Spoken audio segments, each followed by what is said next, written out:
Hello and welcome to episode 379 of Scarves Around the Funnel, the podcast dedicated to Heart of Midlothian Football Club, who went to Celtic Park on Sunday and beat the home team 2-1, securing their first win since the start of November and going 3 points clear at the top of the Scottish Premiership. And by the way, more than 42% of the league season is already over.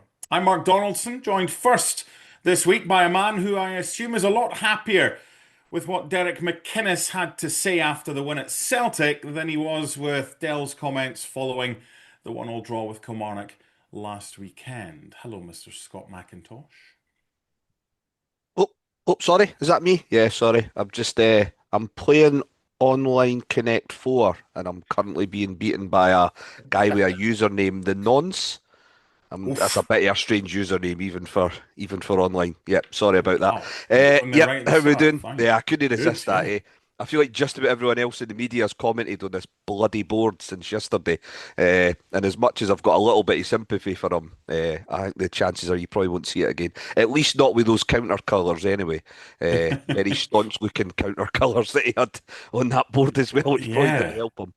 Yeah, I don't know why, but I thought it'd be funny to listen to the first half hour of Clyde Super Scoreboard this evening, and there were some Celtic fans that were more concerned by the colour of the markers that were on Wilfred Nancy's board and the fact that they were blue than they were by losing at home to Hearts. But that is the world that we live in. Next, from It The is. Guardian, a man who's covered some of the biggest sporting events of 2025, Rory McIlroy winning the Masters, the European Ryder Cup team winning on US soil, Scotland beating Denmark to qualify for the World Cup, but nothing tops Hearts winning at Celtic Park. It's the jubilant Jambo himself. Hello, Mr. Ewan Murray. Hello, how are you? I was thinking yesterday, actually. Yesterday's one of those days where I wish I was in the corner with my mates enjoying Hmm. Hearts winning. But and you've been in this movie umpteen times, and Laurie certainly has. There's um, there's a bit of enjoyment sitting in the centre, the middle of the main stand at Celtic Park when Hearts are winning, and hearing and seeing everything going on around you. There's a level of pleasure to be taken from that. So I took comfort from that as well as what obviously was playing out on the pitch. A joyous seethe. I thought that was going to be it. I thought it was just going to be the three of us. And then I got a message a couple of minutes before we went on air saying, which slogan do you want me to use? Finally, it's a man who got more excited commentating on Aberdeen goals for Red TV back in the day than he did when Hearts took the lead at Celtic Park on Sunday. Hello, Mr. Laurie Dunsire. I'll take that one. I'll take it. Although, Ewan saying, talking about me knowing the feeling of being at Celtic Park and being able to celebrate in the main stand, but I don't because I've never been at Celtic Park and seen Hearts win a game, despite having now commentated twice on Hearts winning games because very few of us are allowed into Celtic Park these days. So, Hmm. um, part of me always feels like a bit of relief because it's such a fruitless hunting ground for us that I always think, well, I just go to the studio in Glasgow. It's this side of the M8, so I beat all the traffic and I get home quickly and I don't have to sit at Celtic Park watching them enjoying yet another win against us. But on the two occasions in the last 2 years that we have managed to get a result, my immediate feeling afterwards was, oh God, and I wasn't even actually there. Is So that is that Celtic's own policy? They don't like it, let away TV in, or why is that? it's uh, I, I won't get into the complications of it. It's not just a Right. Hearts thing. Apparently, it's they can't facilitate um, the away commentators, which is a bit of a frustration. But there's a lot of I think there's a few like fan media and stuff don't get in either. So there's quite a few Oh, that don't they've get Hearts completely access. Standard weren't blacklisted the there fans' either. media now. So both home and away, I Yeah. think. So Aye, Hearts since the standard, AGM, I think they've even yeah. refused fans media to So have interviews with yeah, new managers and players and that. yeah. So Celtic fan media is not there. Hearts fan media, which includes Hearts Standard, weren't there, and yeah. So it's not we're banning away commentators. It's just they're not. There's no facilities to host them to then hook up to the camera, etc. So it's just a bit of a frustration when we actually win, albeit very often we don't. And I'm just glad to get back along the road. But I was like you, Ewan, still jealous of those who were in the away end and being able to celebrate Oh, because definitely. despite having physically been there, I think I've counted its best part of 30 times now. I have still never actually seen Hearts win in the flesh at Celtic Park. But I enjoyed it nevertheless, Mr. Donaldson. Good. Where you broadcast the commentaries from, is it the same place where they do the VAR? Yes. So I do sometimes think about this because I waltz in there with a Hearts branded the walkout jacket that the Hearts players wear. Just I feel like I should Are you a represent, full but kit wanker? not normally, but for some reason I like to when I go to the studio. But it's quite interesting because at half time if I nip out for to like top up my bottle of water or go to the toilet, the refs are there. So I'm always wondering if it's gonna be an awkward time where Hearts have had a shocking decision in the first half, and I'm going to really struggle not to mention something. Of course, I would never do that because I am the consummate professional. But yes, if you go on a Saturday at 3 at the studio, then there's refs everywhere, all over the place. I have to say, even though I took the piss out of you for not getting excited about the first goal, I think your reaction mirrored the reaction of everybody, not just Hearts fans, as if to say, oh, well, that's going to get chalked off. And then it didn't. So your second goal, the commentary for that, it was like, well, I couldn't do this for the first, so I'll have twice as much enthusiasm for McIntyre's header. But that's the way it is. It was a surprise when, I think it was Arne Engels, wasn't it, who was trailing Yeah, in last place and playing everyone on side. We'll yeah, talk about that.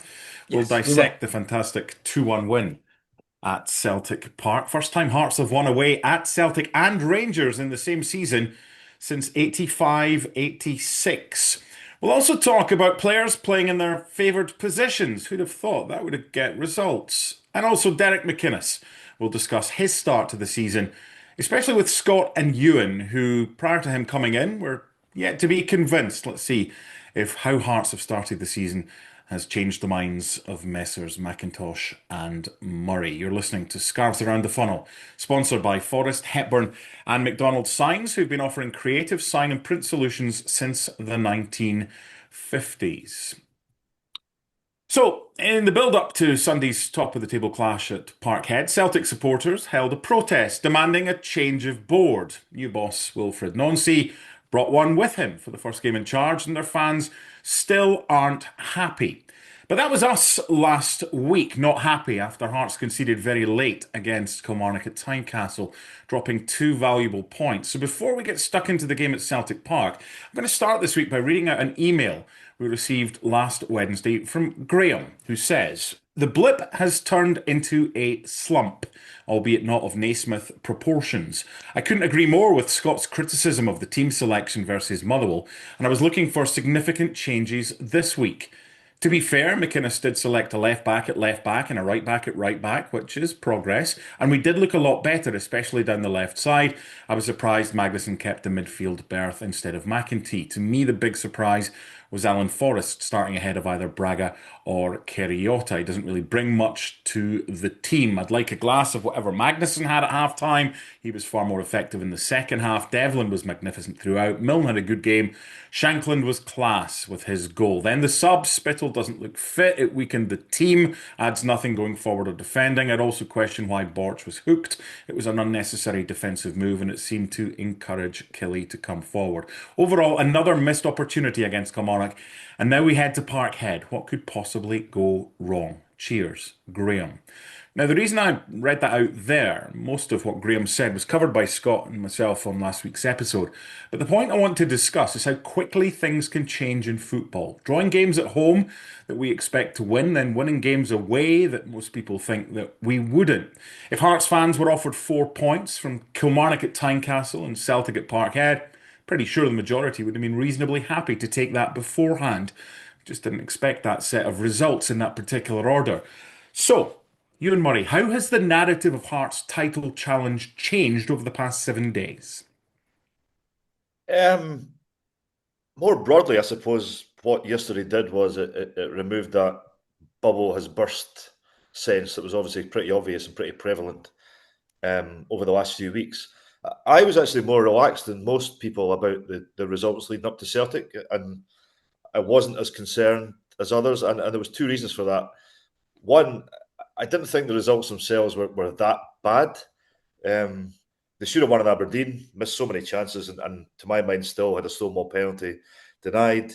The Kilmarnock game is a bit freakish in the sense that, again, they should have won, and it was a goalkeeping howler at the end from a guy who actually has been excellent generally.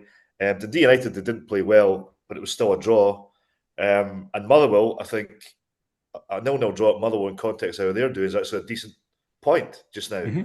And the other thing that I think is important here is I was always pretty confident that Celtic and Rangers weren't going to win every single game that they played either. I mean, Rangers couldn't beat Falkirk or Livingston at home. Celtic struggled past St Mirren. They were hanging on at Easter Road. They only beat Dundee 1-0. So generally, I wasn't as vexed as quite a lot of people were about Hearts' results and the position that Hearts were in. However, I think going to Celtic Park and winning and also beating Celtic twice in such a short space of time, what is it, 43 days or something, that's important. That's significant. I also think it's the first time since 59-60 that we've beaten the Old Firm 3 times in a row. It is. So these things are significant, and they're significant for the belief, not just of supporters, and I'm one of them who's just enjoying this ride. They have to be significant for the belief of players who can say, well, if we can do that, then these draws against certain other teams that are seen as a disaster needn't necessarily be that way, because we can joust with and beat the most expensive, certainly, and arguably the best teams in the league. So I was quite relaxed throughout, but there's no denying when you go to Celtic Park and win in that manner, it's a big, big deal. Scott, you were very critical of the lineup against Kilmarnock or whoever it was that you weren't happy about. I think it was at Motherwell. I think that was the one. When you saw the team news for this game, what did you think? Well, I think firstly, I wasn't concerned about yesterday in terms of the lead up, because I felt that it was a fixture that actually was coming around at a good time for us. Although we hadn't been picking up many victories over that 5 or 6 game spell off the back of beating Celtic 3-1, I still felt as if we'd been defending reasonably. St Mirren game aside, that was maybe a game where we maybe hadn't been quite at our best defensively. But in all the other games, we were still pretty resolute. And I felt that was going to give us the foundation to build on to get a decent result at Celtic. I maybe didn't think we'd come away with a win, but I did think it was a game that we could easily have got a point away from and sort of maybe just reignited that belief amongst the squad and maybe more importantly the fans sort of moving forward. It probably doesn't fix the ills from that spell. So if you look at our performance yesterday, it's built on playing a little bit of underdog football to an extent, especially in that opening 30, 40 minutes. We've had to be the sort of protagonists against Kilmarnock and against Aberdeen and Dundee United, and we've maybe sometimes struggled with that.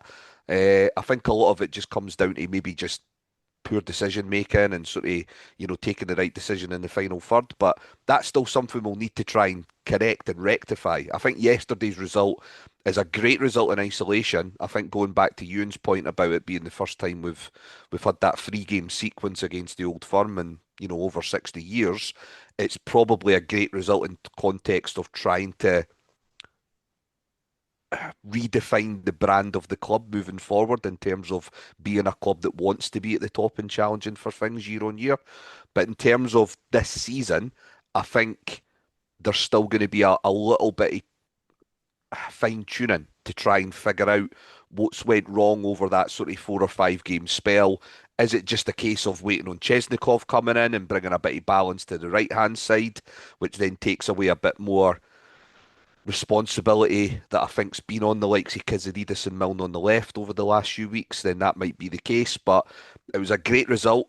It was, I think again, it highlighted that, and I think you was right about this, Celtic and Rangers aren't going to build up a heady steam, I think, at any stage this season.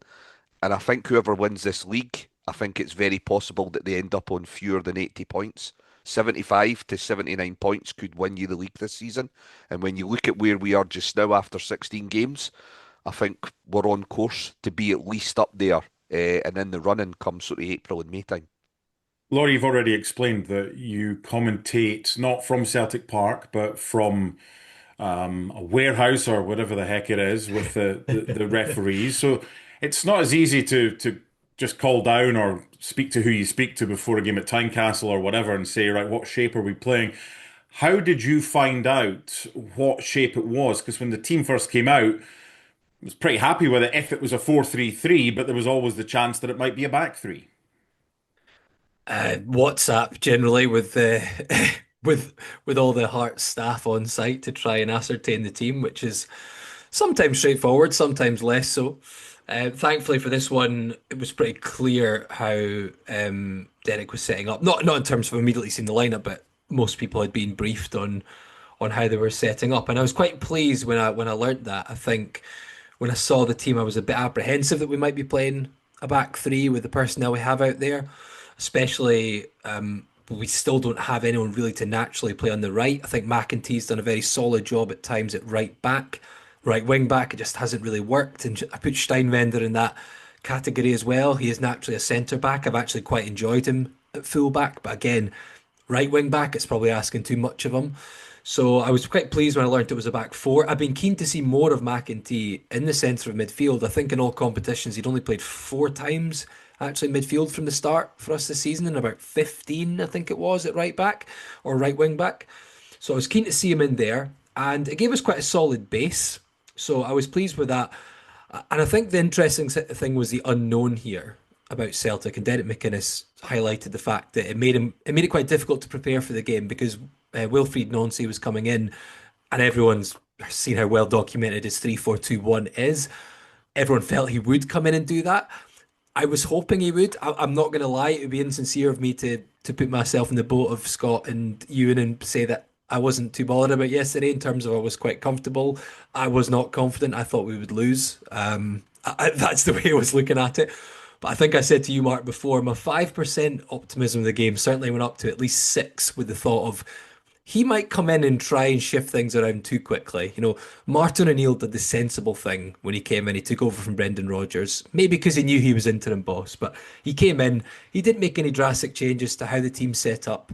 He obviously just gave people their confidence back, did what Martin O'Neill was good at, man managed them, and it wasn't anything spectacular. Celtic haven't been particularly great, but they've been better than they were, and they've been getting results. So for me, I was surprised, one, that they threw this manager into this game as his first. Two, that he then came in and decided to throw the kind of what's been working out the book, um, and try and put a new plan in place with a few days' notice. It gave us something to build on. And just going back to some points there, I think Derek McInnes highlighted it quite well afterwards when he said to the press that he doesn't really, I think I'm paraphrasing, but he said something along the lines of, I don't really care what you guys write about because I don't think we were anywhere near as good as you were making out earlier in the season, and I don't think we were as bad as what you were making out in recent weeks. And that's kind of where I was at the start. Early in the season, I was trying to keep my feet on the ground. I was trying not to get too caught up with we're going to win the league. I still felt like, and I still feel like we won't win the league, but I didn't think it would last in terms of winning every week. Equally, and I spoke to a few Aberdeen friends I know, as you know, I'm a big Aberdeen fan on the side, Mark. I did still feel like this was more sustainable than Aberdeen last season because when I actually think Aberdeen have got a better team now than they did last season. You watch them week in, week out, and it almost defied logic that they kept winning. There were games where they were just riding their luck constantly. They had a very poor back line. They were taking chances as they came along. I didn't see a sustainable plan or a base to that team. So that's why I think it kind of fell so drastically and dramatically. But with Hearts, I thought we had a really solid base to the team. I didn't think we'd keep winning as we were. There were a few games we were getting the rub of the green and we were winning the marginal games. And in the recent ones, we weren't playing terribly. And the little decisions weren't going with us, or we weren't able to take our chances. So I never felt like we were going to go on a run to walk the league. I also didn't feel like we would capitulate and lose 8 or 9 games in a row or something. We've still got a tough spell, but I think there's a solid base there, and I feel like we should be at least in the mix. But yeah, what was the question? I'm turning it to Mark definitely speak. The formation, yeah, I found out fairly easily. That was a long way. I know how it feels now. I'm being on taking this your role. side I'm taking of it. your I role because know, you're hosting. I know.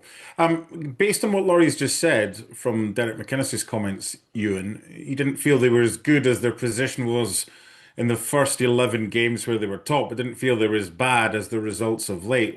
What are Hearts? Yeah, I thought that was a fair comment. I don't think he meant as good as their league position was. I think he I meant think it was more Well, what nine, people had 9 been points building him clear. up as, I think. Yeah, Yeah, yeah, He said, like, again, I think he it's said Hearts something to along the lines of, lose. I don't think we're as good as what you guys were like Yeah, writing about, and we were not as yeah. I bad mean, as, that, yeah. I So think that I think I th- again, I think that was fair because I think a lot of the games they won I don't remember coming away from many of the games thinking they were absolutely fantastic in winning. And that's not a criticism because, again, that gave me confidence because I thought this team will get better. Think of the Hibs game, you think of the game at Livingston, these are just off the top of my head. The Motherwell game, it was a great comeback, but you saw what it was like for the first hour. Even some of the other games they won, they played very well at Kilmarnock and won comfortably. But some of the other games, Brendan Rodgers said after the Celtic game, that was Hearts at their best or whatever. And I thought, no, that wasn't Hearts at their best. That was wrong. So I think Derek McInnes was right with that. And it leads, to what I said about the results that didn't go our way in recent weeks. I didn't think we were that bad. Pittodrie is a good example. I don't remember us creating as many chances at Pittodrie as we did in that game. They just didn't fall. So all of a sudden they weren't a bad team, but they weren't an outstanding great team at the start of the season either. So I think his assessment of that is perfectly valid. So what are Hearts? Well, I think they're currently the best team in the country, and I think they have been. They have been all season. I think there are the weird thing about this season, and it's unusual for those of us of our age.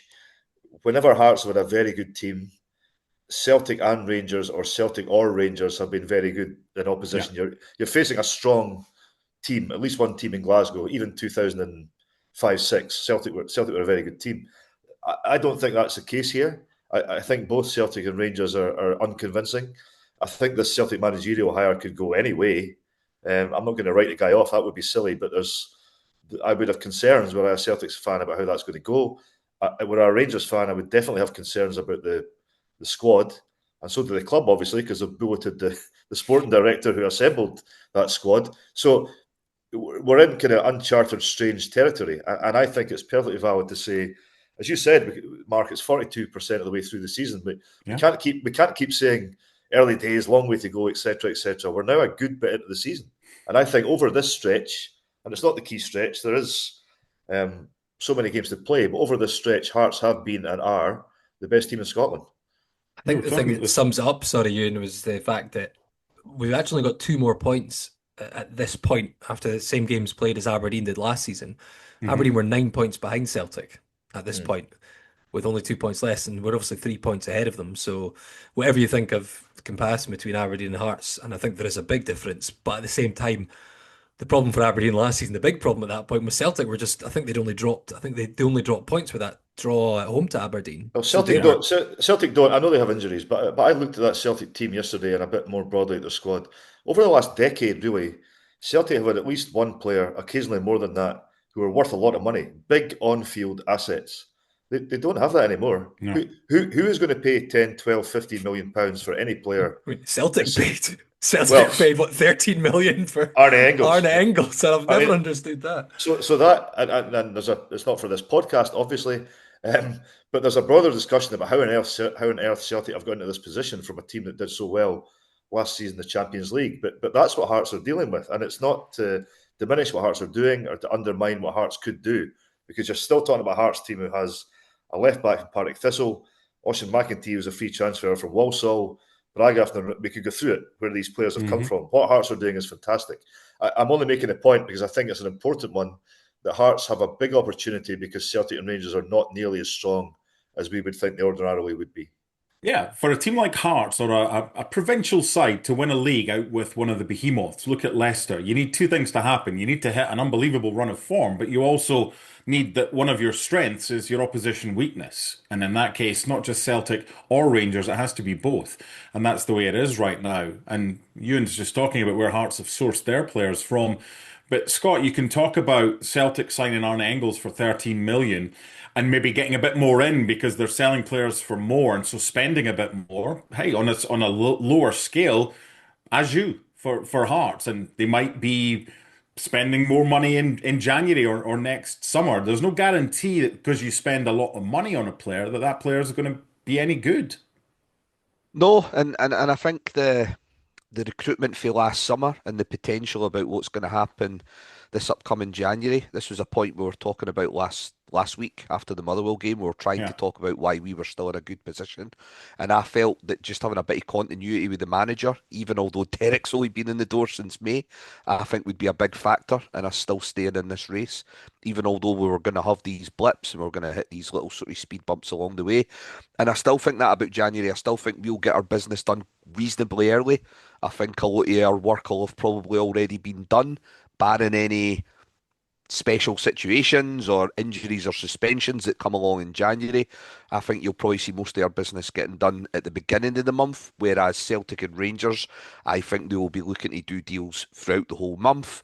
I think there'll be still decisions to be made at both clubs, more so with Celtic in terms of potential outgoings as well, because he's got a very small space of time to not just watch his players in games, but Celtic have got about 6 games over the next 3 weeks, which means he's not going to have much training time. And, Hearts saw that to a certain degree with Neil Critchley last year. When you don't have that time on the training park, it's very difficult to get what you want to implement on a squad of players across. You really need that time on the training pitch. So I think this is a really difficult time for them to bring someone in. And I get that this is a Hearts podcast, but the downfall of Rangers and Celtic is so prevalent to what we could potentially do this year. You have already talked about Leicester. I mean, that year that they won the league in 2016, Spurs were their closest challengers. It really was one of those years where your main nucleus of big English sides just weren't there to be, there at the top end. So I think it's just something we've got to take advantage of. We can acknowledge it. We can be happy that it's happening. And this is allowing us to probably be a little bit ahead of schedule in terms of what we were thinking at the start of this year and what Tony Bloom was envisioning, and in his very bullish comments back around sort of July, August time as well. So I think we've just got to, we've said this before, we've got to enjoy it. I think it's been difficult because we've started to realise that it's a tangible opportunity now for the team and the club moving forward. And I think because of that, we have felt the impact of some of those draws over the last few weeks. And there maybe has been a little bit of a nervous atmosphere at Tynecastle. I think the Dundee United and Kilmarnock games, there was a bit of a nervous atmosphere even when we've been a goal up in those 2 games.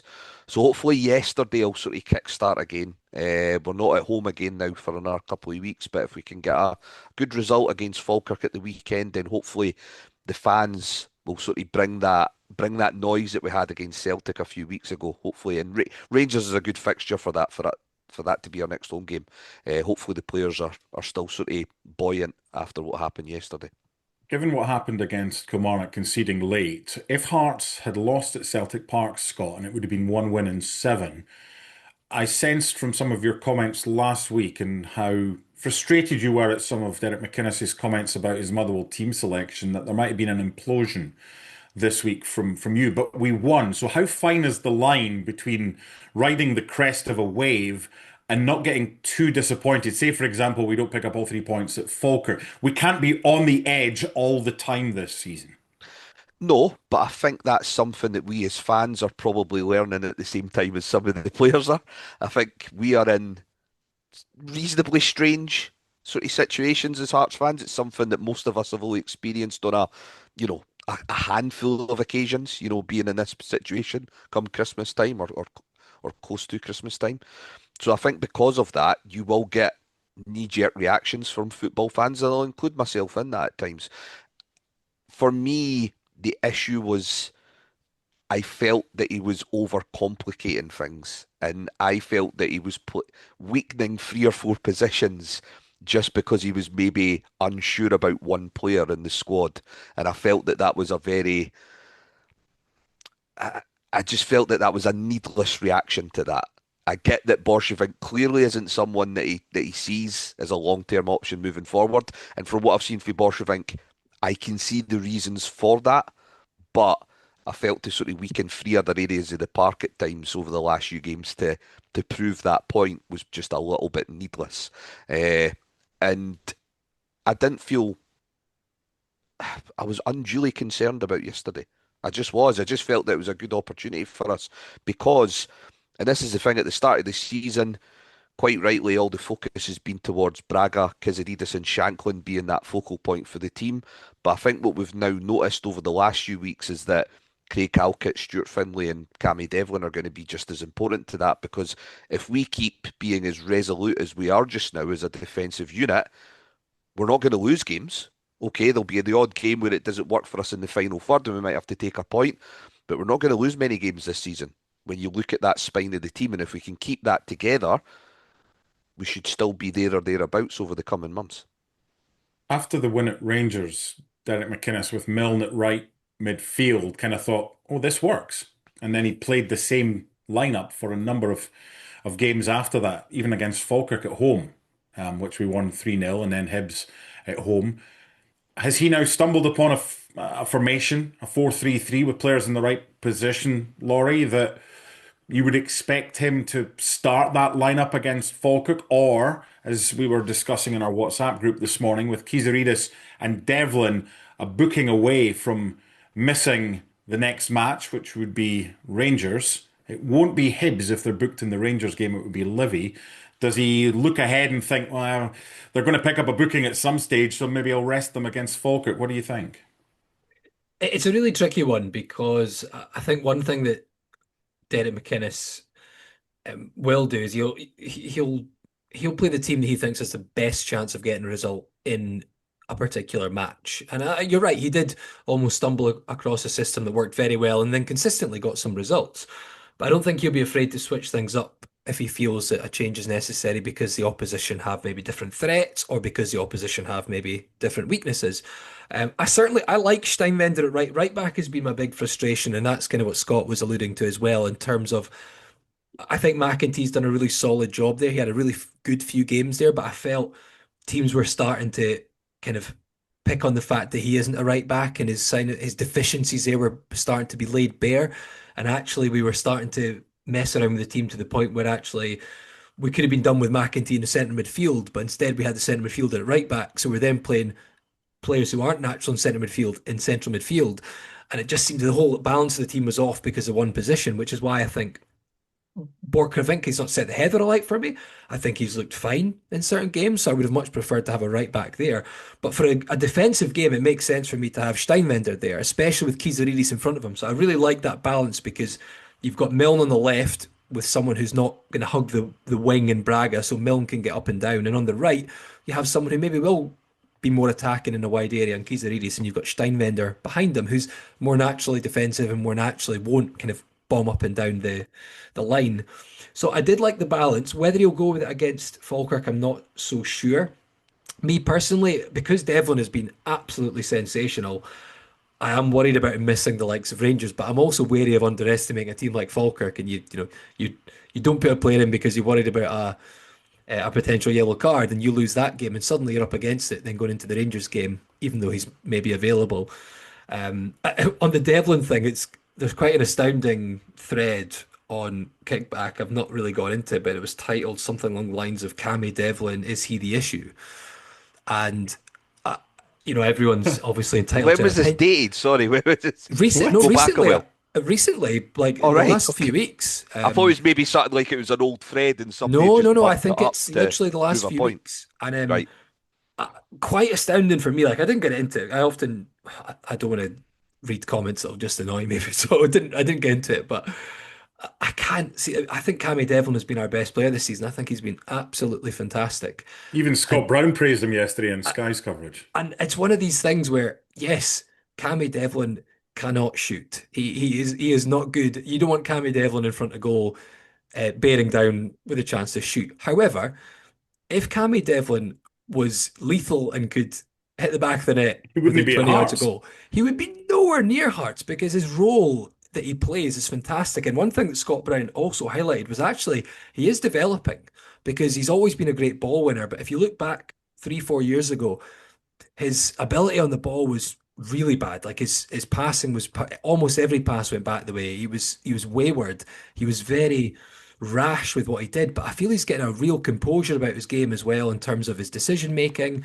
in terms of what he does with the ball. Don't get me wrong, he's not going to split a defence with a 30-yard pass, but for me, the deficiencies then are on who we're playing with Cammy Devlin, not on Cammy Devlin. So the reason why that thread will have appeared, it'll be off the back of us being inconsistent in front of goal. over that 4 or 5 game spell. And this is the problem that I think people were highlighting maybe incorrectly with Cammy and Benny at times over the last couple of years.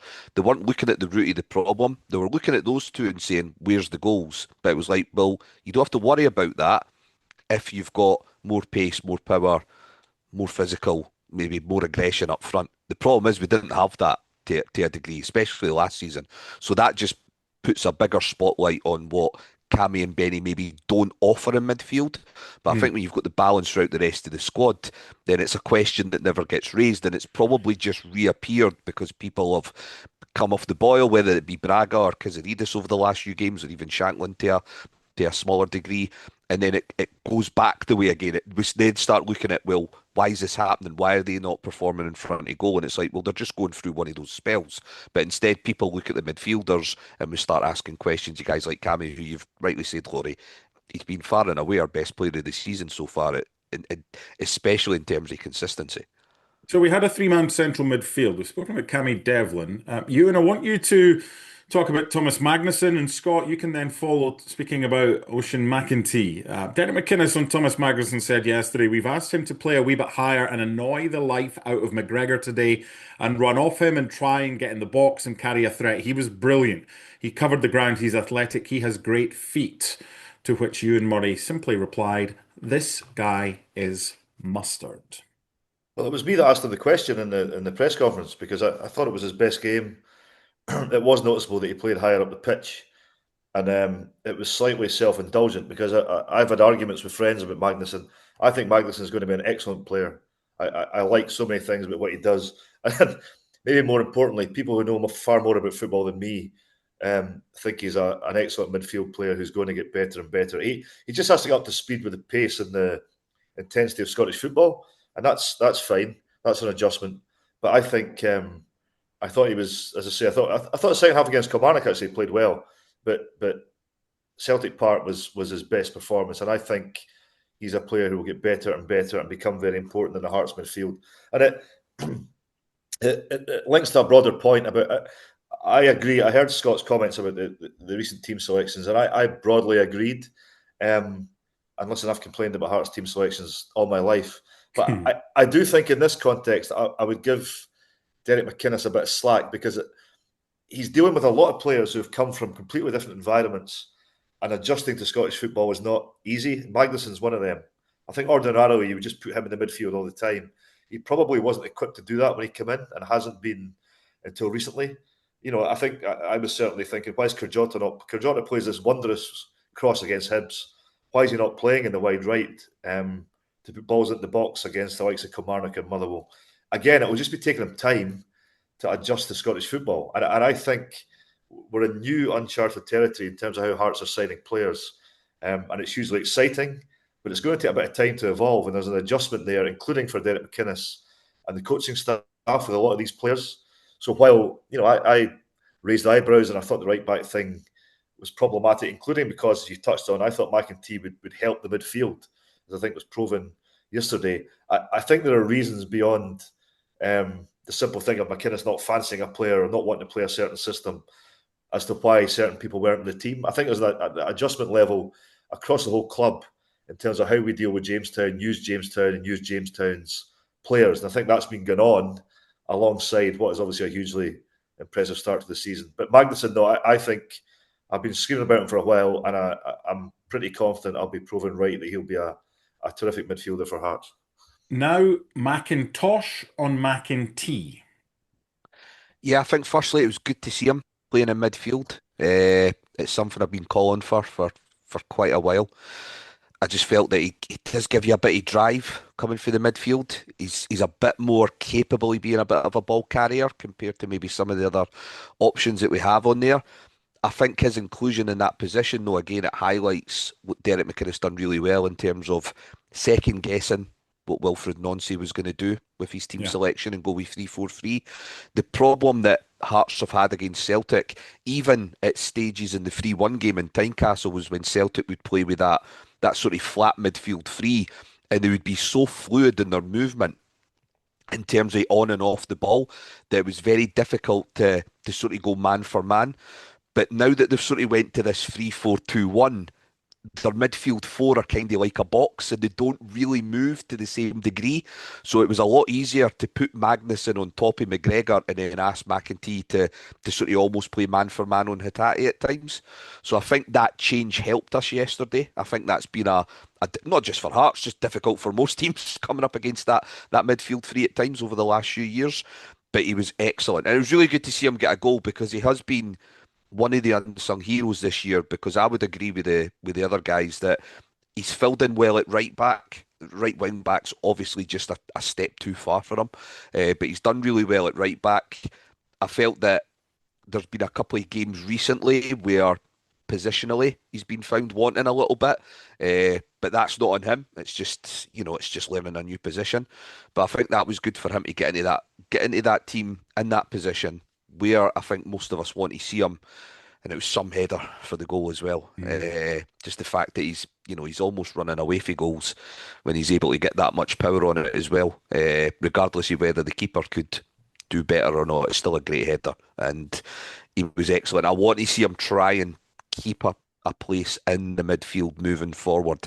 I think Magnuson, I like the idea of him playing a little bit further forward, in the same way that if I was playing Blair Spittle in midfield, I wouldn't play him in a two. I would play him, just maybe at the tip of a midfield three. But he was excellent. Again, like what Ewan was saying, I noticed what Magnuson could give us in that first half against St Mirren a few months ago. He was just unfortunate that he picked up a sort of harsh booking early on that day, and that sort of curtailed what he could do defensively and off the ball. But I think that big wide open pitch at Parkhead just suited him to a T, especially in the second half, just finding little pockets of space, just knowing when to release the ball and keep the ball. I thought he was excellent yesterday, and as much as Cammy Devlin was my man of the match, I think in terms of my favourite display, it was probably Magnuson, just because it was so good to see him develop in that game.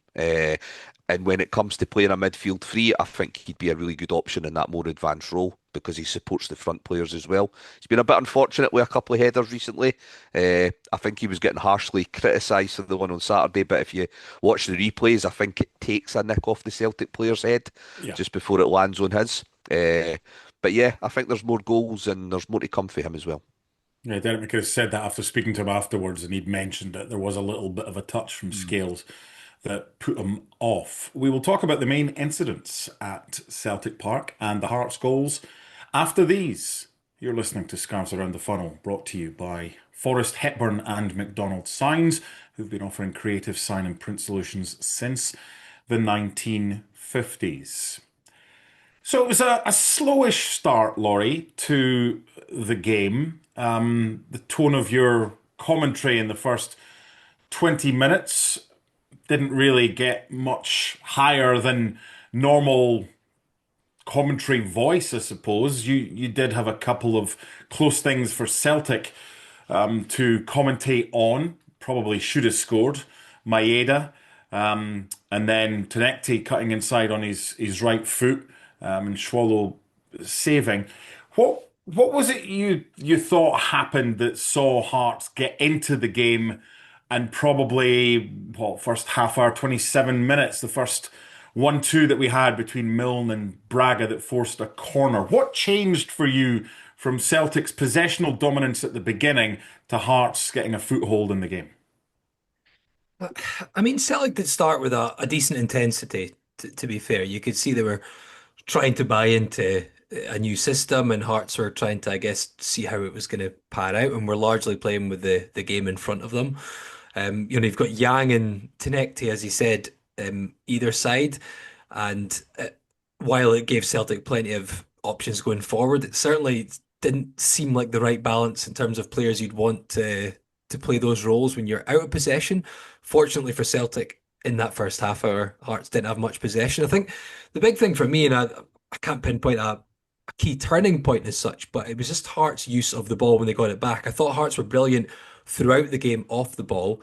You could say maybe twice in that first half an hour when they let Celtic get runners in behind that they slightly went to sleep, but given the fact Celtic were getting 80% or so of the ball, I don't think that's the end of the world. But I think off the ball, the organisation was superb. And to have that focus and concentration for a full game to be like that, I think it says a lot about how the team was set up, and I thought they worked really well together. They closed down space. The trigger press was fantastic. I mean, it's maybe obvious in some ways, let the centre back who can't do much with the ball at his feet just have the ball and then trigger press the players who can do something with it. But again, it isn't as easy as just telling players to do that, I think, for 90 minutes. And I think you saw McEntee following Hatate wherever he was. So you barely saw Hatate do anything. Magnuson getting in about McGregor as well. So the trigger press was executed really well. It's all well and good us saying, let him have the ball. Don't let that player have the ball. But it's very difficult when there's a full game going on over 90 minutes and players moving around. So I think we were brilliant off the ball throughout. I think we were very poor on the ball in the opening third of the game. And whether that was just maybe the confidence still lacking a little bit in the team, I don't know. But I felt when we did start to get a few little passes strung together and we actually got into some dangerous areas, I don't know if it just clicked that, and Derek McInnes said this before the game, he was trying to remind the players of what they did to Celtic last time. You're a good team. They're not maybe as good as they're being made out to be. And the confidence grew. But I think the goal was still critical because it still felt like in the first half overall, on the ball, we were still lacking a bit. And the goal felt like it almost came from nowhere, to be honest. And maybe it's because of the bizarre nature of it that everyone, including Claudio Braga himself, as he said, thought it was offside. Arne Engels should just stay off the pitch, and a few Celtic fans may make that claim on a wider scale, actually. But playing him on, it's really good.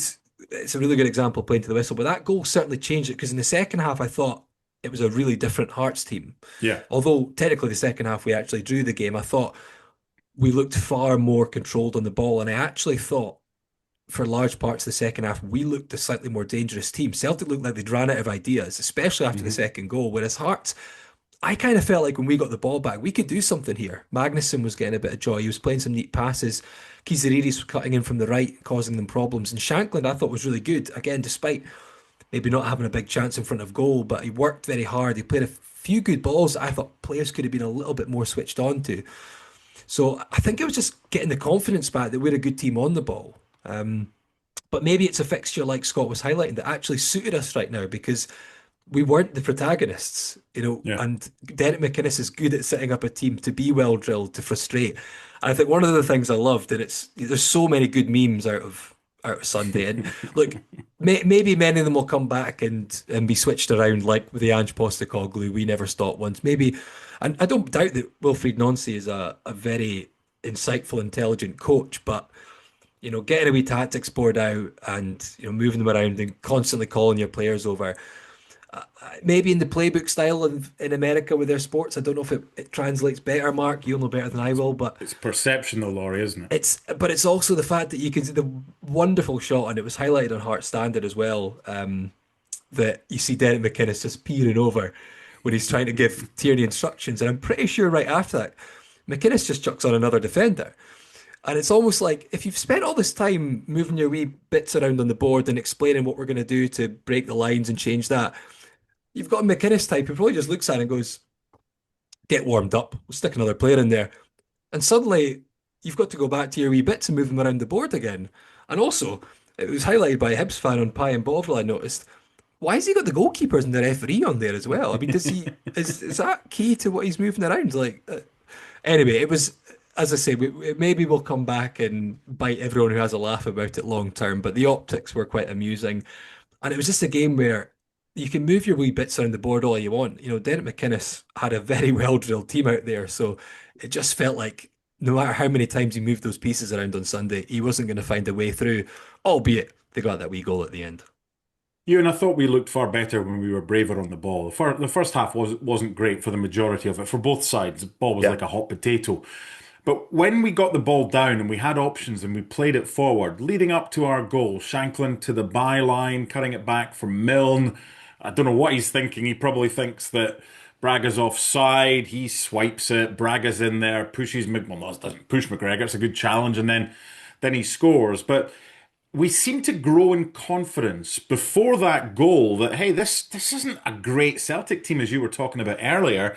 This is something that we think we can do. And from that first goal onwards, and then when we got the second goal, I was as comfortable as I was when we won 2-0 there a couple of years ago until they got that goal back late on. Absolutely, yeah. I mean, I thought the start of the second half, Hearts were very, very good. It was like they were reminded at half time, what a decent team they are, and they played. And actually, I understand why he did it, including because a lot of players were absolutely knackered. But towards the end, when there was more and more defenders going on, I was slightly frustrated because I thought you could just keep playing the way you're playing because Yeah. you're causing Celtic problems. Again, I understand why some of them were running on empty. But Shankland also broke through just before this. That led to the corner for the second goal, didn't it? Shankland had a shot that Schmeichel saved at his near post. Yeah, when they played football and attack, they gave Celtic problems. And this isn't new. Celtic are poor. I hate the phrase low block. Celtic are poor at playing against a team who has a well organised and deep defence. That wasn't new. That when Hearts played that way early on, Celtic had problems with it. That Maeda chance was a good chance, and at the end, the one that Swallow had a fantastic save from, I think it was Engels. Then Hatate cracked the bar. But apart from that, like you said, you weren't worried or thinking that they No. were laying siege to your goal and that it was inevitable they would score. And actually, even when Tierney scored, there was about 90 seconds or certainly more than a minute of stoppage time left. Now, ordinarily at that point, you would go, oh shit. But Yes. again, I didn't really think. I thought if they've not got enough time here, they're not going to score another goal. So that was probably a tacit sign of how comfortable Hearts were. And I think to explain the early part of the game, one, it's a slightly different system, and two, I think it just links to that. Again, the manager spoke about it. It links to probably the loss of a bit of confidence over the last few weeks that maybe they weren't quite as comfortable on the ball as they should have been, but they definitely grew into that, certainly after half time. Scott, how big a difference has it been this season that Hearts are actually decent at set plays, which led to our second goal, Milne's delivery and McEnty's header after a maybe dubious decision was on or offside when Shankland in the build-up, but from a set piece, we've been so much better this season. Yeah, I think first of all, it's one of those offsides where you'd like to see linesmen's given the forward the benefit of the Yep. doubt anyway. It was a very 50-50 call. I don't think it was an obvious decision either way. So it's good that we get the corner kick from that. I think kudos to Graham Jones for, I wouldn't call it having the foresight, but just getting that appointment of a set piece coach in, because you can see that we're almost having to drag the rest of Scottish football kicking and screaming into the 21st century with something like this. You can see Celtic yesterday trying to go man for man, just struggling with it. I think Hearts for 2 or 3 years now have been quite good defensively at set plays. It was something that I think Naismith and McAvoy done reasonably well in terms of defending, but in terms of attacking set plays as well now, it helps obviously because we've now got the set piece delivery from the likes of Milne and Kizaridis, but you've also got Halkett coming back for injury and Finlay as well. So there's a personnel reason why I think that it's better. If you compare us to last year, where our two prominent centre halves were Kai Rolls and Frankie Kent, who for their positives, they both suffered from having 50p heads when they went into the opposition box. It's just something that we're both cursed with.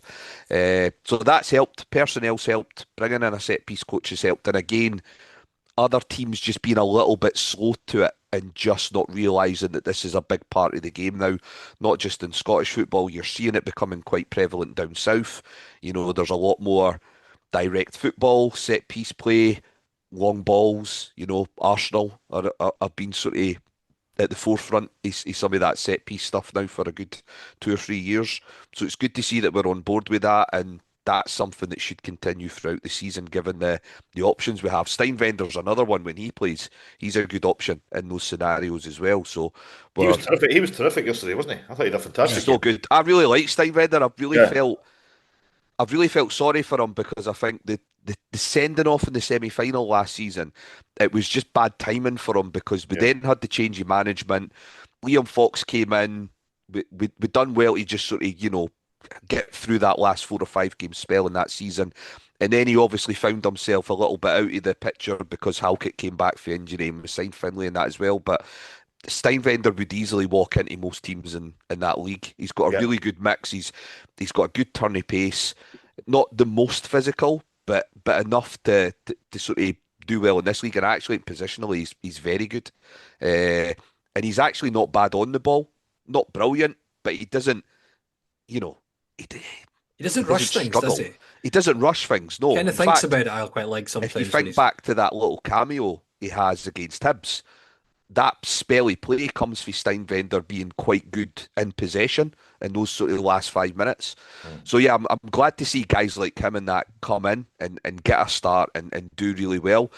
I don't think it'll lead to a long run of games, unfortunately, for the start, but he's a really good squad player. And he's possibly somebody we could end up still making money on down the line because he's still at a good age. And I think he's done well whenever he has been called upon. But yeah, he's another option now for those set plays. So going back to that point, I think it's just a case that everything's aligned for us in terms of having the right personnel now on the pitch.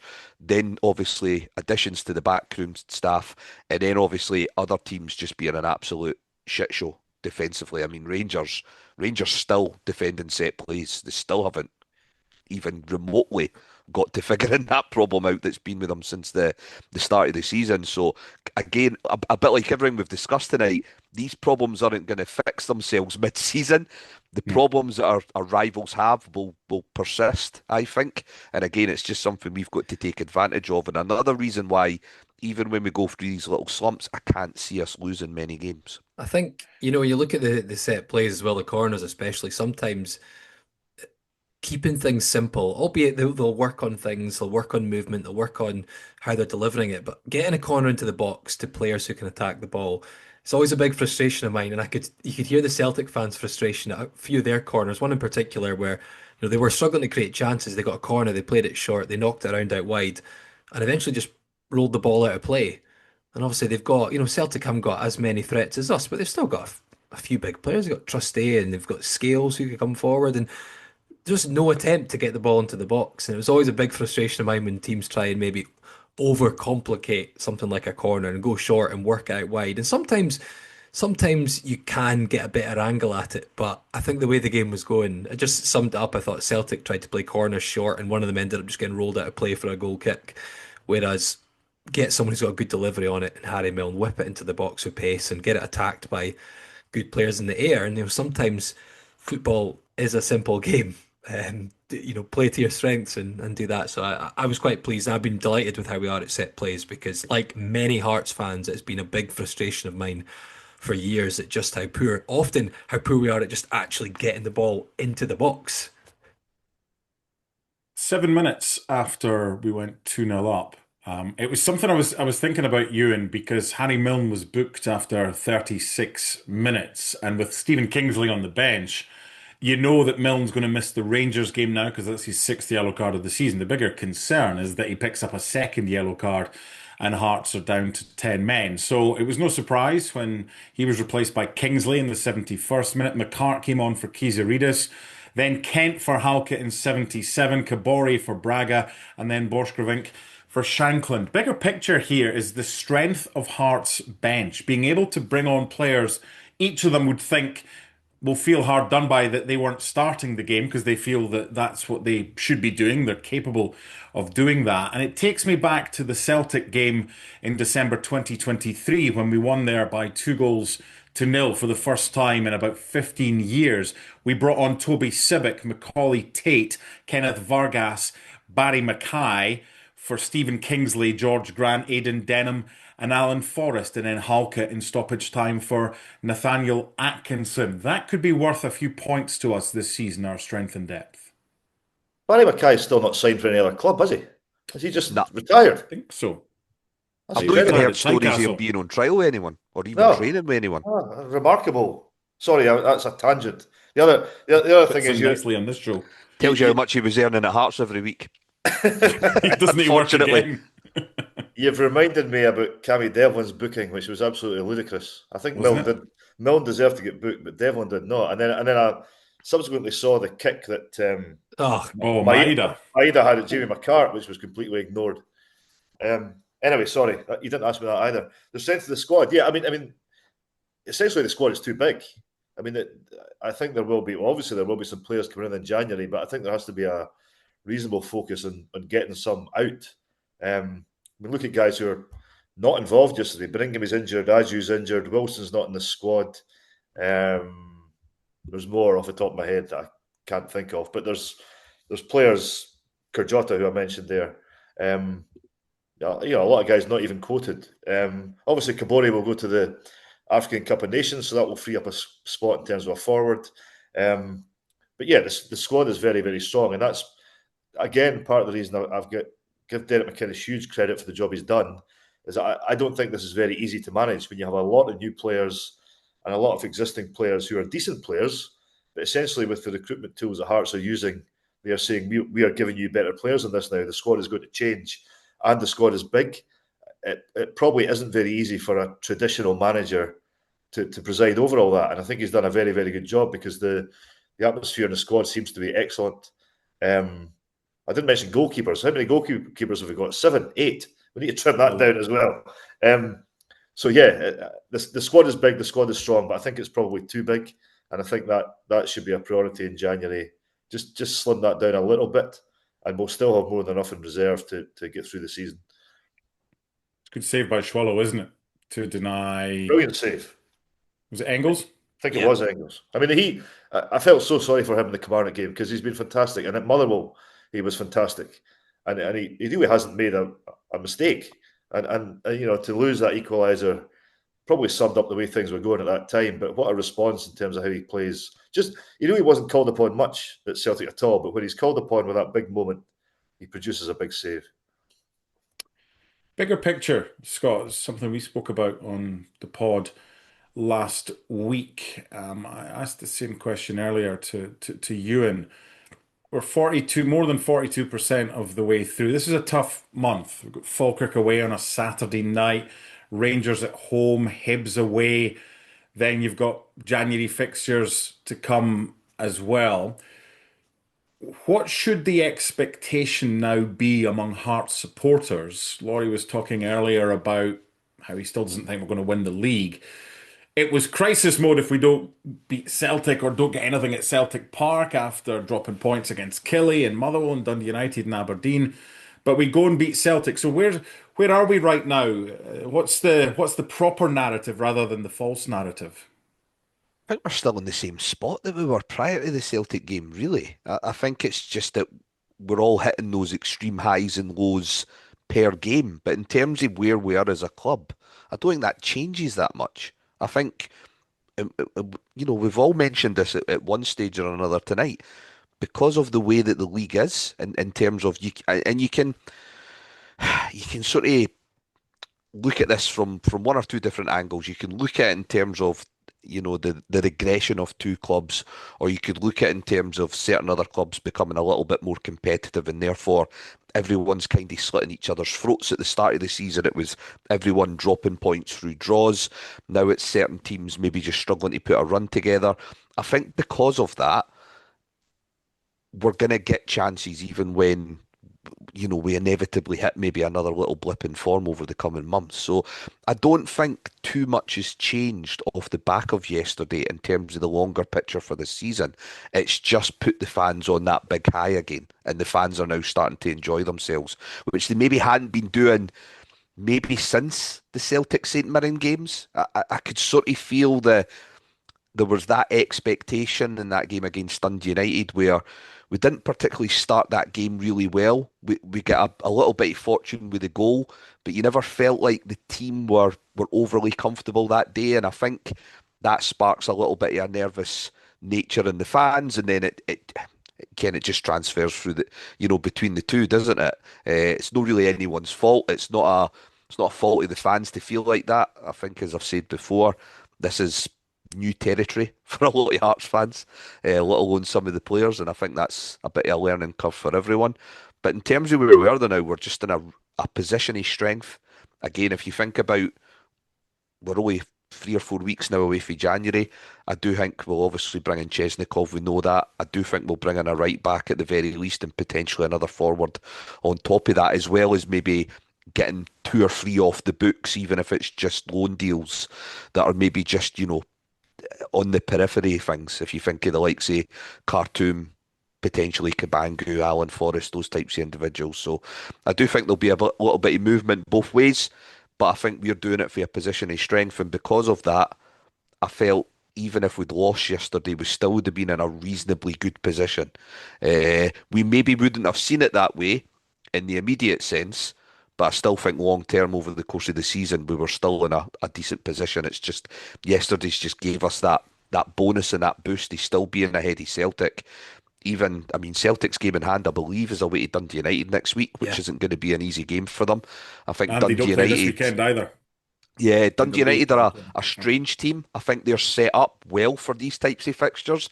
Seen them against Hibs, seen them against Rangers and against Hearts this season, and I feel that with the setup they've got, they can actually cause a lot of problems to teams. And I think if Celtic play with those two wingers in those wing back positions away to Dundee United, I think they'll be asking for a lot of trouble. So it's not a foregone conclusion that they'll get 3 points there. But let's say they even do that, our goal difference is even ahead of Celtic, which is Yep. not something you would normally say of a Hearts team. So we're in a really good position just now, and it's difficult because we're obviously realizing that this is becoming more and more of a reality that we could win this season. And I think because of that, the expectation and the fear comes along with it when you're attending games and you start to feel that little bit of anxiety. But I think we've just got to keep enjoying it, especially off the back of games like yesterday, because it doesn't happen very often.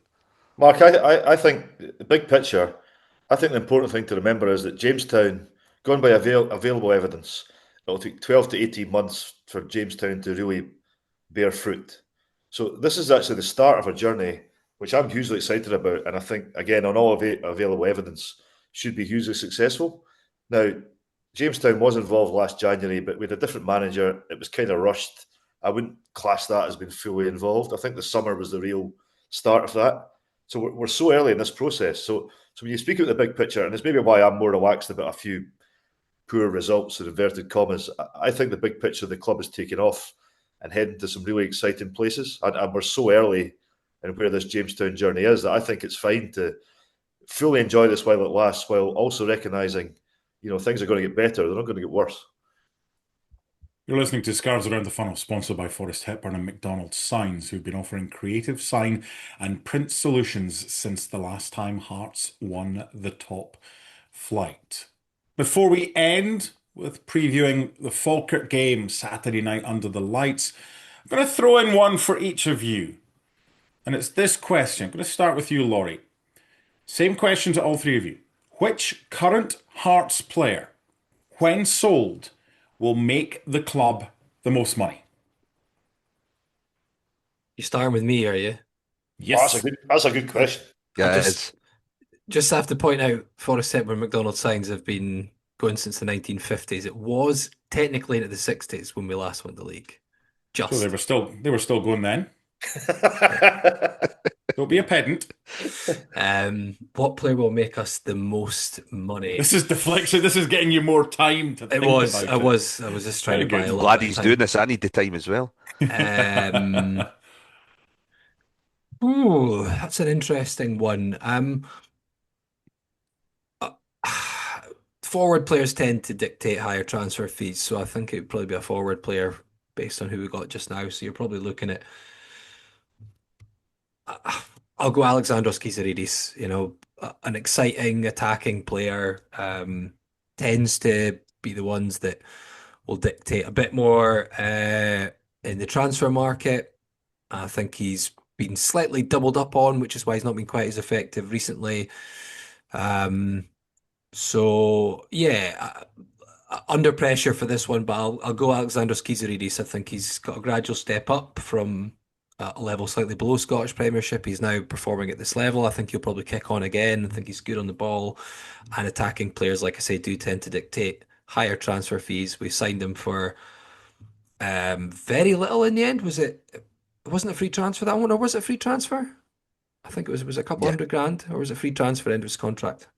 I'll go Kiziridis. There you go. Mr. Ewan Murray. Yeah, I agree with Laurie's point in the sense of the bias towards forward players. This is also quite tricky because it's not an exact science. You can get some mad bid from out of the blue from Saudi Arabia, or where did Osman Sow go? Osman Sow, Osman China. Sow, China, didn't he? China, yeah. or some ludicrous amount of money. We've had some really poor players that have went off to China and got us money, so I mean, can't really read too much into that. Well, if he's as good as Derek McInnes says he is, then Andrew is the answer to this question. But I can't say that or none of us can say that because we haven't seen enough of him playing.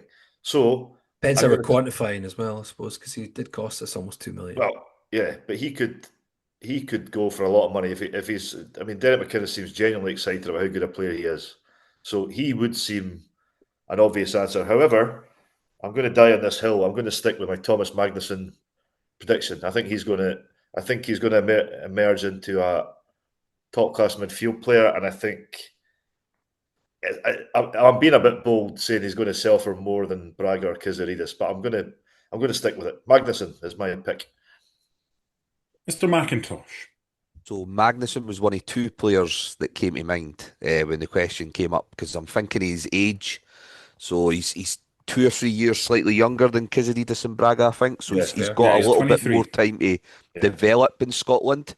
I do think there is the potential for him to be if not a box-to-box midfielder, but someone who can contribute with goals and play in a bit more of an attacking position as well. So I do think there's that upside to him. I still think James Wilson will make us a lot of money. I still think that of this current squad, he is someone who still has quite a high ceiling, and it'll be interesting to see what happens once Kabore goes over for the AFCON games because Kabangu really hasn't featured much over the last month or so, which maybe will create an opportunity for James Wilson if we don't sign someone in January. He's still someone who was an internationalist as a teenager, still done really well last season. And look, we know that teams down south and abroad, they're more than happy to take a punt on a youngster and throw us a few million to do it. So I still think in a weird way, he's still somebody who still has one of the biggest potential sell-on fees at the club, even although he hasn't featured much this season. I think of the current squad, we've still got a lot of legacy players from previous managers. So I still think, like Ewan's pointed out, we're still in the infancy of that sort of player recruitment model. I think the really big fees are yet to come, and it's players who we haven't even seen at Hearts yet. I think that's where all the big money's going to be when you're 2 3 years down this certain project. I think that's when you'll really see the big money coming in. I think just now it might be small margins in terms of profit. But yeah, it'll be interesting to see what Scott, happens. I don't think I'm not sure if people realise how much the squad is going to change because Jamestown will not Yeah, only sign players. It's Jamestown's advice, which will say, we want to keep player X, Y, Z and keep him at X amount of money. So that people say I hear people talking about Jamestown players and non-Jamestown players. Well, pretty soon they're all going to be Jamestown players aye, Yeah, one way or another. they analyse the That's the way it's existing going to squad go. as well, so Absolutely, they'll absolutely. know So who's worth keeping and who they need to get rid of, and everyone's got a price basically in the squad. absolutely. So that I think between now and next August, I think that the team and the squad is going to change more than people realise. And as I say, as you repeated what I said, we're early on this journey. It's a hugely exciting journey, but it's going to involve quite a lot of transition, including with those legacy players, as you put it, who have been around for quite a while. So I can't name any that have already been mentioned by the boys. So I'm going to give you two. One likely, one maybe not so likely, but depending on what happens over the next few weeks, it might be very likely. Claudio Braga was signed for about 520,000 euros from Öresund. There was comparisons at the weekend. Someone said he was a bit like Nacho Novo on social media. Just that player who's going to catch the eye and might He's be of better than interest. him. He's much Oh, better than yeah. him. Of course, I'm just saying someone that was the he's always around. He gets you goals. He is better than him, and I think he'll make Hearts a fair bit of money. But this is something that I think you should be keeping tabs on. The African Cup of Nations. Burkina Faso play in Morocco. Games in December, and he's already got back-to-back international hat-tricks. And whether or not he could end up being a really good player for Hearts, we have no idea. But I wouldn't be surprised if he has a really good Africa Cup of Nations, if Pierre Landry Kabori is touted as a potential sale in January. Strike while the iron's hot, Ewan. Because if he hits the ground running and scores loads of goals for his international team, I don't know if he's going to be at that level with the interest that he might garner in future games if he does the same for Hearts. Yeah, it's not a daft point at all. He's a bit of a rough diamond, isn't he? He's got a lot of Very really much so. he's got a lot of really good attributes, but he does some things that you make him think he's never played football. You know, you think he's never played football before in his life. He's a funny player, but your point is a valid one because AFCON gets attention, and also you would look at his pace and his power, his physicality, and his goal scoring record, and think, you know, he'd be someone that a club would take a chance on. So that's not a daft call at all. So just a question to throw in there, and I wanted to get the boys' answers. So thank you for that. We're going to end with a preview of Falkirk under the lights. Scott, 4-3-3. Do we keep the same formation? And from a subsection to that, do you change the team? Do you maybe bring in Borchgrevink instead of Steinwender? What are you doing for this one on Saturday night? It's a difficult one. I think I would like to see the midfield three stay because I do think where Falkirk's main strengths lie is their retention of the ball in the middle of the park. So I do think having the same midfield three in there would make sense. I think it would also then make sense to keep the front three the way it is and just have a bit more sort of fluid movement between those three. You're not having to worry as much about what they're doing off the ball as you would in a fixture against Celtic. I'd be inclined to maybe get Borchgrevink in just because we'll see more of the ball and therefore you're maybe wanting someone who can provide a little bit more going forward. I was at the Hibs Falkirk game on Saturday. Falkirk done really well for a sort of 20 or 30 minute spell in the second half, but they really lack a potent threat in that final third. They've got options coming in for the wide areas, but they really do struggle in terms of finding that focal point that could maybe get them 10 to 15 goals a season.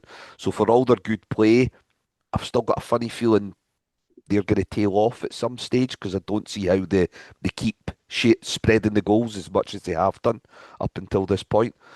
So it's a good fixture for us again, but I wouldn't make too many changes for yesterday. I think maybe one or two at most because to be honest, the formation we've got yesterday, it can work for us in terms of off the ball like we had to do in a more disciplined sense against Celtic. But I think in the opposite sense, I think it could be a really good formation for us in terms of having plenty of attacking options up there. And as we've discussed with the likes of Magnuson and even McAtee, you then got guys who can come forward from midfield and provide an option in the box for when Braga and Kizididis have got them in those wide positions.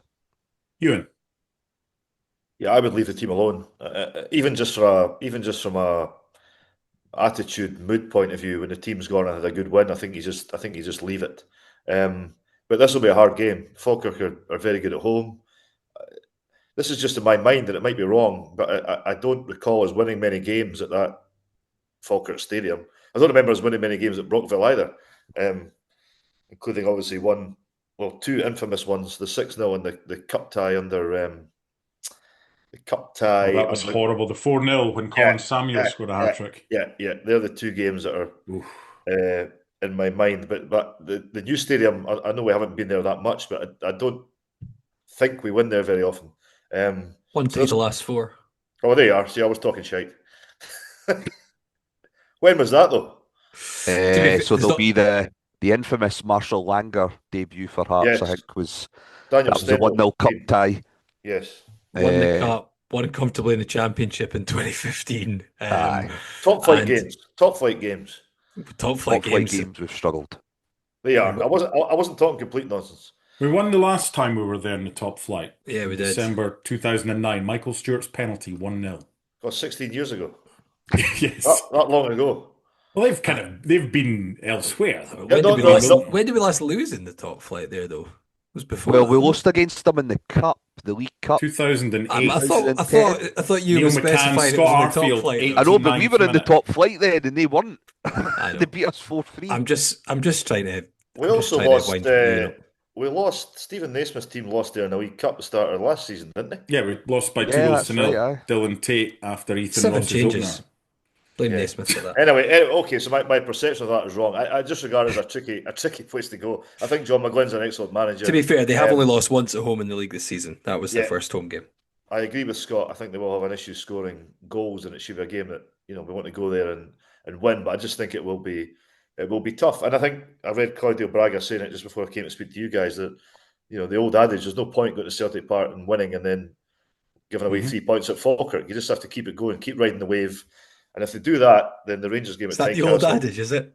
Yeah. No point going to Celtic Park and winning if you're going to go and lose at Falkirk. Just keep it going. And then the Rangers game at Tynecastle should be a brilliant occasion, but not if you've thrown away the points that you won in Glasgow. Mr. Dunsire, what's happening with the formation in the team? Well, I've got to mix up here. I can't just fall in line with everyone else. I mean, you think I would learn before the Aberdeen game, someone who doesn't like a back three said we should go with a back three at Pittodrie, and sure enough we did, and probably wasn't the right call. I'm not going to go for a back three, but I'm very worried. From my messages before we've even done this podcast about the possibility of Cammy Devlin getting a yellow card and missing Rangers. I think he'd be really key for that game. So many people will probably say, "What are you talking about, Dunsire?" Maybe I will say it when I listen back. I'm going to take Cammy Devlin out of the starting 11 purely because I'm very worried. And Cammy Devlin is a very disciplined player, but I feel he gets unfairly targeted. The fact, as Ewan said, he got a yellow card against Celtic, and Dyson Maida can just boot Jamie McCart up in the air and not get a yellow card is bizarre to me. It's not bizarre, actually. It's almost depressingly predictable. So I'm going to take a chance here, which might mean we have to reshuffle at half-time. Sander Khartoum. I know Scott's not going to like this. I'm going to put Blair Spittle into the team. I'm going to do one change, okay? So I'm going to keep the back four, and obviously the goalkeeper. Does that bring in Magnuson back in alongside McAtee and Spittle in front of them? Well, what I was thinking was keep Kiziridis where he is from a logic earlier. I quite like him ahead of Steinwender. So start him on the right, put Spittle on the left because Milne likes to bomb forward, and I think Spittle at his best for us has been linking up with someone overlapping him on that side. Shanklin and Braga ahead of him. So kind of trying to go with the 4-4-2. So Magnuson into the centre with McEntee, Shanklin and Braga up front. Now, I get it. Starting Cammy Devlin makes you stronger, and it would be slightly naive of me to look past Falkirk right now, and maybe I'm just being naive, but I feel like having him on the bench as an option if we have to bring him on makes me a little bit more comfortable. I think he'll be a big miss for Rangers if Cammy Devlin gets suspended. So I'm not one, because I don't think Cammy Devlin has any problems with his mentality, but I'm trying to think about that change from a football player's point of view who's playing well. I know. I would say he's been trusted by his manager up to this point. I don't know how the optics of that. It would be unusual, wouldn't it? It'd be unusual to do that. I think what he tries to do there is. I don't think he'll do it. No, I'm just there's four of us on this. I couldn't just say I also agree with everyone else. I understand. I understand the point, but it could lead to a headache against Rangers. But I think your dream scenario is, you're 2-0 up at Falkirk with half an hour to go and take him off. I think that's what you try and do. Who's referee actually? Well, we don't know yet. We'll know that tomorrow. We won't know yet. Will we? I was thinking that if we knew, but I would be surprised if he very surprised if he took out arguably the team's best, most consistent performer of the season on the basis of something that might happen for down the line. I just don't. I think agree. Do it on that basis. I actually agree. I totally understand the risk. So I would trust Cammy Devlin a lot more than Mr. Dunsire. I think I'm just looking back. I think Laurie trusts Cammy. Just does he trust the official? Built up a subconscious bias. Considering Cammy Devlin around Cammy, which I think we've all seen now. And Saturday was another example. If that's another player, that doesn't get booked for that challenge. Considering the only red he's got for 2 yellows was a nonsense. It was the cup semi-final, and it was 120 minutes as well. To be fair, he's very disciplined. To be fair, he can play on a booking quite well. But the thing is, you could say to Cammy, play like you're on a booking, and he would be very disciplined. But refs still give that first yellow way too easily sometimes to certain players, and Cammy for some reason just tracks that, and it's not his fault really. That's my concern. It's a wider perception. The guy, when you get booked, the guy behind me in the main stand at Celtic Park shouted about time. And it was his first foul. Tackle. Yeah. It was his first foul, and that is the perception. But that happened in the semi-final because I saw a few Aberdeen fans went, oh, it's a second yellow because an accumulation of fouls. And I literally went, But the referee that even done it. The referee was doing this. Well, it that's the was his problem. it That's was the his problem when next foul the after problem the is when the yellow officials have the card. same attitude. You can't count fouls before the first card. That's not how it works. It was his next foul. Anyway, I'm not going to get back It's into like, that look, it's like we said in the group chat earlier when you were asking about Dyson Maeda and how he gets away with that. There will be that sort of cultural, subconscious bias around players from Asia being very quiet, very respectful professionals, and therefore Dyson Maeda gets away with a lot in the Scottish game. It's not the first time I've seen him kick out at somebody or be quite rash. But again, it just comes perception's the reality sometimes, and unfortunately, certain players have these, whether they're, whether they're deserved or not, they have these tags and these reputations, and it either works in their favour or, in Cammy's case, it works against them. He's only, as Laurie said, been sent off once for 2 yellows. His only other red card in a Hearts jersey was very harsh because he only used one foot to stand on the ankle of Rabbi Matondo and I not wonder both where you're feet. going to go there.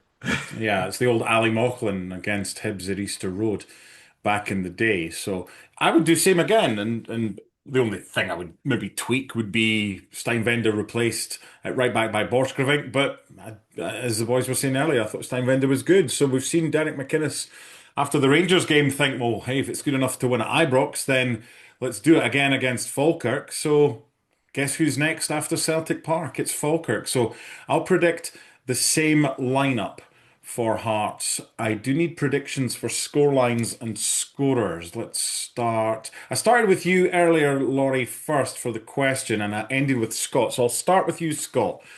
Falkirk away Saturday night. I'll go 2-0 Hearts, Hmm. and I think there'll be another goal for a set play. Uh, let's say Craig Halkett. Okay. That's Ewan exactly what I was going to say. 2-0 Craig Halkett is going to score.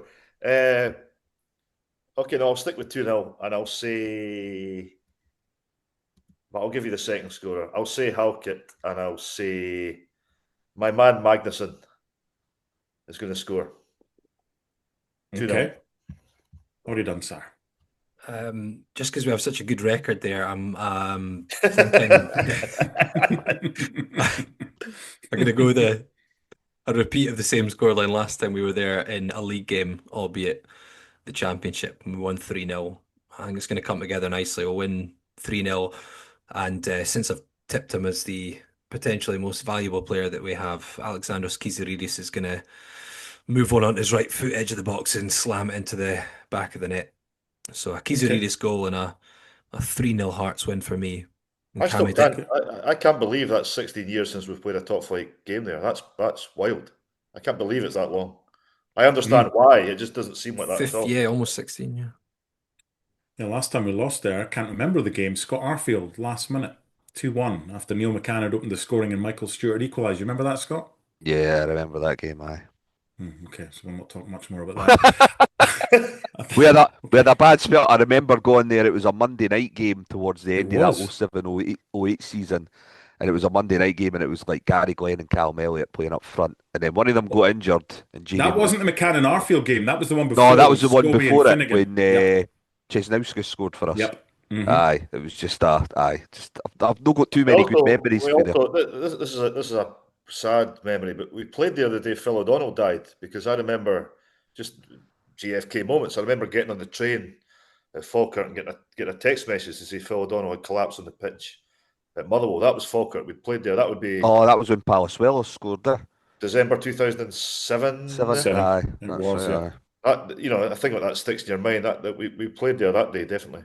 Michael Higdon scored the winner after we'd been 1-0 up, Finnegan in 78 and Higdon in 81. But why are we talking about defeats? We're predicting wins for Hearts. I'm going to Different go days. 1-0. Change Yeah, days. Change days I now. know, I know, I know. 1-0 Hearts. I think it'll be tight, but Lawrence Shankland will come up with the goods. I've enjoyed that. Busy show today. Thank you to Ewan Murray for joining us and to Laurie Dunsire as well and to Scott McIntosh. We'll do it all again post Falkirk on Saturday night under the lights. Bye for now.